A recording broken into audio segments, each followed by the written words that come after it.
बिस्मिल्लाहिर्रहमानिर्रहीम। अस्सलाम वालेकुम students, welcome to my YouTube channel learn with Numan. आज की इस वीडियो के अंदर अपन फिजिक्स फर्स्ट ईयर के चैप्टर 8 का एक टॉपिक देखेंगे, ग्रेविटेशनल वेव्स, जो कि आपके लिए बिल्कुल नया है। ये प्रीवियस बुक के अंदर इंक्लूडेड नहीं होते थे। ठीक है, तो वीडियो स्टार्ट करने से पहले आप लोगों से गुजारिश है कि चैनल को लाजमी सब्सक्राइब करें और वीडियोस को अपने क्लास फेलोज तक जरूर शेयर करें। अच्छा स्टूडेंट्स, ग्रेविटेशनल वेव से क्या मुराद है कि बेसिकली ये वेव्स पैदा होती हैं स्पेस और टाइम में।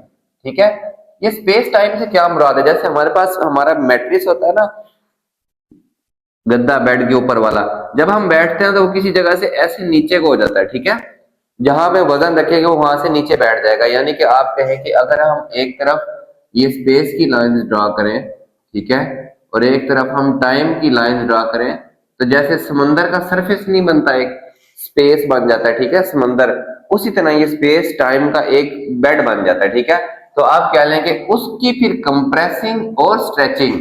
ठीक है, ग्रेविटेशनल वेव क्या होती है, स्पेस टाइम की कंप्रेसिंग और स्ट्रेचिंग, और ये होगी किस वजह से, कॉस्मिक इवेंट्स की वजह से होगी। ठीक है, एंड कैन बी मेजर्ड, और हम इसको मेजर कर सकते हैं by change in length between two objects, के दो ऑब्जेक्ट्स के दरमियान लेंथ क्या होगी, चेंज।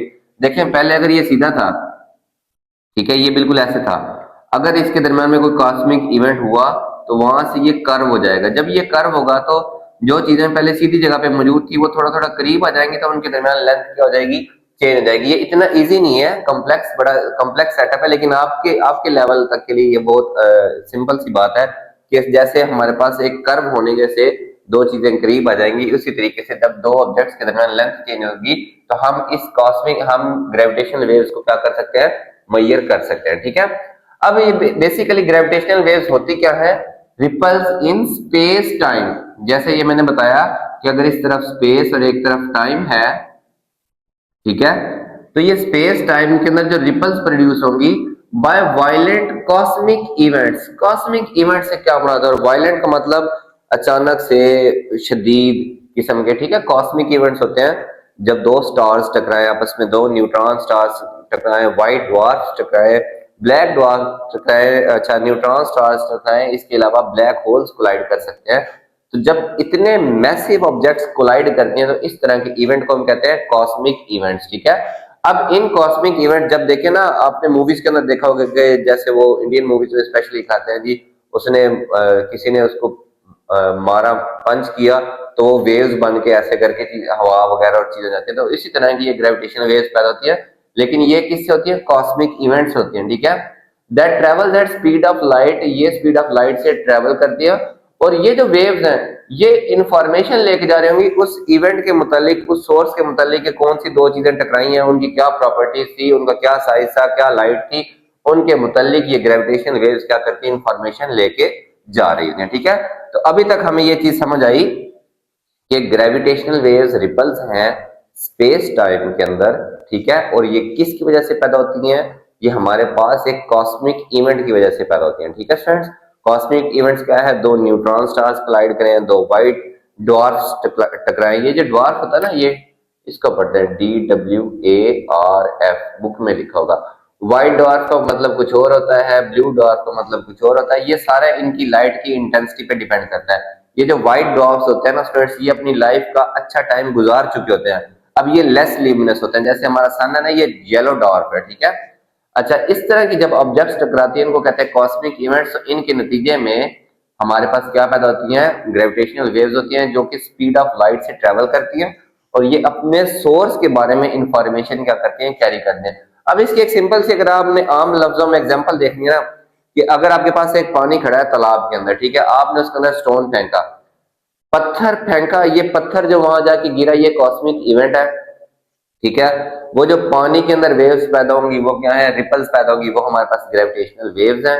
ठीक है स्टूडेंट्स, वो वेव्स शोर के ऊपर, मतलब जहां पे वो तालाब एंड हो रहा है वहां पे मेजर करके, डिटेक्ट करके हम उस स्टोन के बारे में इंफॉर्मेशन ले सकते हैं। यही ग्रेविटेशनल वेव्स का कंसेप्ट है। ठीक है स्टूडेंट्स, अब इसके बारे में कुछ प्रिडिक्शन और डिटेक्शन है कि ये सबसे पहले ना आइंस्टाइन ने 1916 में प्रिडिक्ट की थी। उसने कहा था जी ग्रेविटेशनल वेव्स होती हैं।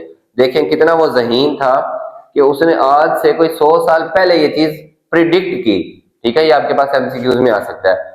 और ये जो आपके पास ग्रेविटेशनल वेव्स है, ये शॉर्ट का पार्ट हो सकते हैं, बिकॉज ये इस तरह के जो टॉपिक जो बिल्कुल 9th 10th का पार्ट नहीं थे वो अब चूंकि शामिल हो गया, तो ये शॉर्ट क्वेश्चन का पार्ट भी हो सकते हैं। ठीक है, अच्छा, अब ये डिटेक्ट हुई 2015 के अंदर, ठीक है, और फर्स्ट अनाउंस्ड और सबसे पहले अनाउंस की गई 2016 के अंदर। मतलब आइंस्टाइन के कहने के 100 साल के बाद हम लोग इनको डिटेक्ट करने के काबिल हुए। देख लें फिर आइंस्टाइन का दिमाग कितना तेज चलता था। अच्छा, ये फिनोमेना हुआ क्या था 2015 में कि दो न्यूट्रॉन स्टार्स कोलाइड किए थे, जिनकी वजह से ग्रेजुअल उन अब देख रहे हैं ना ग्रेविटेशनल वेव्स आ रही थी, तो ग्रेविटेशनल वेव्स की फ्रीक्वेंसी और एम्पलीट्यूड में स्लाइटली क्या हुआ था, इंक्रीज हुआ था। इसको मेजर करके हमने वाकई ही कहा था कि जी वाकई ग्रेविटेशनल वेव्स कोई वेव्स होती हैं, और ये कोलाइडिंग न्यूट्रॉन स्टार्स के फिनोमेना से हमने क्या किया था, ऑब्जर्व किया था। ठीक है, ग्रेविटेशनल वेव्स को हम GWs लिखेंगे, ग्रेविटेशनल वेव्स। ठीक है। अच्छा, अब स्टूडेंट्स एक चीज है, हम आगे इसकी टाइप्स देखने से पहले हमें एक बाइनरी सिस्टम के बारे में जानना जरूरी है। ठीक है, बाइनरी सिस्टम की डिटेल इसके बाद भी, टाइप्स के बाद भी मौजूद है, वहां भी हम देखेंगे। बाइनरी सिस्टम होगा कि अच्छा ये ना वेव्स, ग्रेविटेशनल वेव्स कैसी हो सकती है, जैसे आपके पास बहरी जहाज समुद्र में जब चल रहा होता तो पीछे जो लहरें नहीं बन रही होती, वो आपके पास एक किस्म की क्या है, ग्रेविटेशनल वेव्स। और जो समंदर है वो आपके पास स्पेस टाइम है। ठीक है, तो अगर दो ऑब्जेक्ट्स एक दूसरे को ऑर्बिट कर रही हो, दो न्यूट्रॉन स्टार ऑर्बिट कर रहे हो, दो व्हाइट डॉर्फ एक दूसरे को, जब वो दोनों एक एक के गिर्द घूम रहा है, ये ऐसे करके, ठीक है, और वो कहीं आगे भी चल रहे हो, तो इस तरह के फिनोमेना को हम कहते हैं बाइनरी सिस्टम के। दो ऐसा सिस्टम जो दो कॉम्पैक्ट ऑब्जेक्ट्स के ऊपर क्या है, मुश्तमिल है। ठीक है, टाइप्स देखते हैं स्टूडेंट्स ग्रेविटेशनल वेव्स की।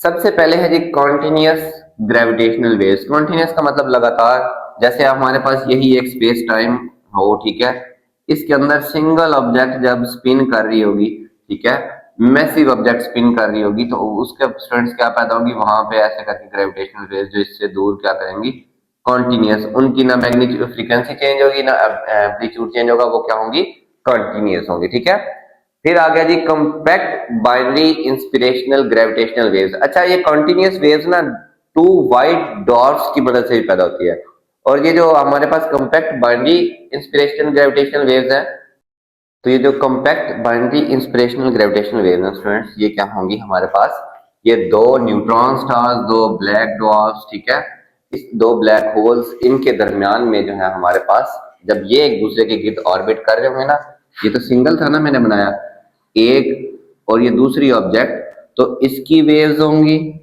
ठीक है, ग्रेविटेशनल वेव्स, और इसकी भी होंगी। तो ये जब वेव्स दो मिलती हैं तो ये आप कह लेंगे कॉम्प्लेक्स वेव्स बनेगी। ये मैं 3 डायमेंशन स्ट्रक्चर यहाँ पे नहीं बना सकता, ठीक है, इनको हम कहते हैं कॉम्पैक्ट बाइनरी इंस्पिरेशनल। बाइनरी मतलब दो से जो इंस्पायर्ड होकर वेव्स बनी हुई है वो कहलाएंगी compact binary inspirational gravitational waves. अच्छा, नेक्स्ट आगे स्टूडेंट्स बर्स्ट ग्रेविटेशनल वेव्स। इससे क्या मुराद है, जैसे हम कहते हैं ना कि उसने पिस्टल का बर्स्ट इसको मारा, मतलब उसने 8 की 8 गोलियां, मतलब जो कुछ था उसने सारा कुछ उसको मार दिया। तो बर्स्ट इवेंट से मुराद होता है सुपरनोवा, गैमा रे बर्स्ट, या फिर cosmic strings. Cosmic strings.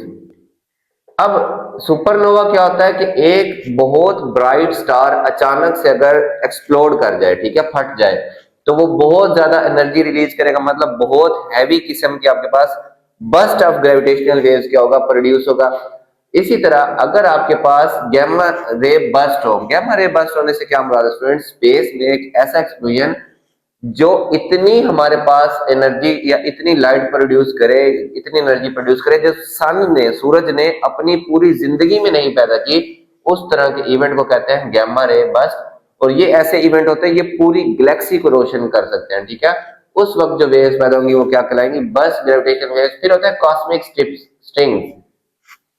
Cosmic strings क्या होती हैं, मतलब जैसे हमारे पास लिक्विड जब फ्रीज होते हैं ना, तो उसके दरमियान में कहीं ना कहीं क्रैक रह जाते हैं, ठीक है, इसी तरह ये बहुत बड़े इवेंट्स में जब दो इवेंट्स होते हैं तो उनके दरमियान में इस तरह की स्ट्रिंग्स बन जाती हैं, इस तरह की वेव्स बनेंगी, फिर जिनकी मदद से हम उस बस्ट इवेंट के मुतालिक इंफॉर्मेशन ले सकते हैं, इनको कहते हैं कॉस्मिक स्ट्रिंग्स। ठीक है, fourth students stochastic gravitational waves. ये क्या होती हैं, बड़ी वीक होती हैं, रैंडम सिग्नल्स होते हैं। पता कब होता है, जब सुपर पोजिशन होती है दो वीक ग्रेविटेशनल वेव्स की, मतलब इनसे बहुत ज्यादा दूरी के ऊपर, चाहे कॉन्टिन्यूस वेव्स का फिनोमेना हो, किसी भी किस्म का फिनोमेना लेकिन दो फिनोमेना से आने वाली वेव्स किसी एक पॉइंट पे सुपरपोज होंगी, तो इनको डिटेक्ट करना, इनको हम डिटेक्ट करते हैं तो इनको कहते हैं स्टोकेस्टिक ग्रेविटेशनल वेव्स, और ये बड़ी वीक होती है, मुश्किल होता है इनको डिटेक्ट करना। ठीक है फ्रेंड्स, तो ग्रेविटेशनल वेव से हमें क्या समझ आई कि स्पेस टाइम के अंदर रिपल्स है। ये हमारे पास स्पेस टाइम मैंने एक किस्म का बनाने की कोशिश किया, जो कि किस वजह से पैदा होता है, कॉस्मिक इवेंट्स। कॉस्मिक इवेंट्स ये dwarf stars, neutron star, black holes, black dwarfs, blue dwarfs, ठीक है, ये हमारे पास supernova activities, gamma ray burst, इस तरह के इवेंट्स की मदद से जो हमारे पास स्पेस टाइम में रिपल्स पैदा होती है, इनको हम कहते हैं ग्रेविटेशनल वेव्स। ठीक है, और ये प्रिडिक्ट की थी सबसे पहले अल्बर्ट आइंस्टाइन ने 1916 में, और फिर ये डिटेक्ट हुई थी 2015 में, 99 ईयर्स लेटर। ठीक है, और उसके बाद 2016 में इनको पहली बार अनाउंस किया गया था, जब न्यूट्रॉन स्टार्स की कोलाइडिंग की वजह से जो ग्रेविटेशनल वेव्स पैदा हुई थी ना, उनकी फ्रीक्वेंसी और एम्पलीट्यूड में थोड़ा सा क्या था, ग्रेजुअल इंक्रीज हमने ऑब्जर्व किया था। ठीक है, अच्छा स्टूडेंट्स, इसके बाद हम बाइनरी सिस्टम से मुतालिक थोड़ी सी डिटेल देखते हैं जो आपकी बुक में दी हुई है। अच्छा, अब अगर जमीन के ऊपर कोई भी ऑब्जेक्ट है ना, वो ट्रेवल करेगी, मूव करेगी, चाहे आप है, चाहे मैं हूं, चाहे कोई गाड़ी है, तो वो ग्रेविटेशनल वेव्स पैदा करेगी। लेकिन हमारा मैस एक स्टार के मैस की निस्बत इतना कम है कि उन ग्रेविटेशनल वेव्स को डिटेक्ट करना हमारे लिए क्या हो जाएगा, बहुत मुश्किल हो जाएगा। ठीक है, ये चीज ध्यान में रखनी है। अच्छा, अब हमारे पास जो बाइनरी सिस्टम है, ये एक दूसरे को ऑर्बिट करते हैं, और वो क्या करते हैं, ग्रेविटेशनल वेव्स इमिट करते हैं, जो कि हमारे पास LIGO laser interferometer gravitational wave observatory, ये यूएसए के अंदर है। ठीक है, और ये हमारे पास विर्गो इटली के अंदर है। ये दो ऑब्जर्वेटरीज हैं, ये इनको डिटेक्ट करती है बाइनरी सिस्टम से जो वेव्स पैदा होती हैं। ये वेव्स क्या करती हैं, इंफॉर्मेशन लेके चलती हैं सिस्टम के मैस, स्पिन, मर्जर डायनेमिक्स की, मतलब दो की जो वेव्स हैं वो एक दूसरे के अंदर किस तरह मर्ज हुई है। ठीक है, और ये वेव्स क्या करती हैं, स्पीड ऑफ लाइट से क्या करती हैं स्टूडेंट्स, ट्रेवल करती हैं। ठीक है, ग्रेविटेशनल वेव्स के बारे में ये था कि इन वेव्स को हमारी कौन सी ऑब्जर्वेटरीज, हमारी मतलब दुनिया की, हमारी पाकिस्तान की तो कोई भी नहीं है, स्पेस टेक्नोलॉजी के अंदर हम बहुत पीछे हैं। ठीक है, तो ये लिगो यूएसए में, बिल्कुल इटली के अंदर, ये इनको डिटेक्ट करती है, और ये क्या इंफॉर्मेशन लेके जा रही है, उन ऑब्जेक्ट्स के मैस, उनके स्पिन, उनके merger dynamics, deep inside these cosmic objects. In cosmic objects, stars, neutron star, dwarfs, इनके अंदर काफी ज्यादा इनकी डीप इनसाइड इंफॉर्मेशन ये कैरी कर रही होती है, और ये वेव्स क्या करती हैं, स्पीड ऑफ लाइट से क्या करती है, ट्रेवल करती हैं। ठीक है, अच्छा स्टूडेंट्स, अगर दो कॉस्मिक ऑब्जेक्ट्स, मैसिव ऑब्जेक्ट्स अगर मर्ज होंगी, ठीक है, तो बहुत इंटेंस कॉस्मिक इवेंट होगा, मतलब स्ट्रॉन्ग किस्म की ग्रेविटेशनल वेव्स क्या होंगी, पैदा होंगी। ठीक है, अच्छा नेक्स्ट ये है कि जब जब ये मैस ऑर्बिट करते हैं और एक्सेलरेट करते हैं, तो इनकी जो ग्रेविटेशन एक्सेलरेट हो रहा है, तो ग्रेविटेशनल वेव्स की जो फ्रीक्वेंसी है ना, इंटेंसिटी, वो क्या करेगी, फ्लक्चुएट करेगी, चेंज होगी। ठीक है, इनसे जो वेव्स जनरेट होंगी स्टूडेंट्स, वो ऐसा नहीं होगा कि इनके अपने स्पेस टाइम में, देखें ना, दो ऑब्जेक्ट्स हैं, उनकी भी ग्रेविटी है, इनसे पैदा होने वाली जो ग्रेविटेशन वेव्स है, इनकी ग्रेविटी से बाउंड नहीं होंगी, वो इनसे बहुत दूर तक स्पेस में क्या करेंगी, ट्रेवल करेंगी, और जब वो स्पेस में ट्रेवल करेंगे तो वक्त के साथ साथ आहिस्ता आहिस्ता उनकी इंटेंसिटी क्या होगी, कम होगी। ठीक है, तो ये स्पेस में फ्रीली क्या करती हैं, ट्रेवल करती हैं। ठीक है, अब एक चीज है कि हमारे पास इनकी कैरेक्टरिस्टिक्स किस किस चीज पे डिपेंड करती है, ग्रेविटेशनल वेव्स की, मैस ऑफ ऑब्जेक्ट, कितनी वजनी चीजें हैं, क्या मैस है उनका। ठीक है, ऑर्बिटल वेलोसिटी एंड फ्रीक्वेंसी, के वो कितनी स्पीड से एक दूसरे के गिर्द क्या कर रही हैं, वाइब्रेट कर रही हैं। ठीक है, सॉरी, रोटेट कर रही हैं। तीसरा, इसेंट्रिसिटी। अच्छा, इसेंट्रिसिटी क्या होती है स्टूडेंट्स, के किसी चीज की वो एबिलिटी कि वो सर्कल से, ये तो सर्कल हो गया, तो ये सर्कल से कितना दूर होके रिवॉल्व करते हैं, इसको कहते हैं इसेंट्रिसिटी। क्या कहते हैं, इसेंट्रिसिटी। अगर तो ऑब्जेक्ट की इसेंट्रिसिटी 0 है, तो वो एक सर्कल में ही क्या कर रही होती है, स्पिन कर रही होती है। ठीक है, फिर रोटेट कर रही होती है। अगर इसेंट्रिसिटी 1 हो, तो ये बनाती है पैराबोला। पैराबोला होता है एक सिंगल यू शेप, ये ऊपर की तरफ या इस तरफ या नीचे की तरफ। ठीक है, और अगर इसेंट्रिसिटी 0 से ज्यादा हो, तो ये क्या होती है, हाइपरबोलिक होती है। क्या होती है, हाइपरबोलिक। दो पैराबोला अपोजिट डायरेक्शन में होते हैं। ठीक है, हाइपरबोलिक से क्या मुराद होता है, दो पैराबोला। ये आप मैथमेटिक्स इंशाल्लाह जो सेकंड ईयर का आएगा ना, उसमें आप बड़ी डिटेल से पढ़ेंगे, पैराबोला, हाइपरबोला।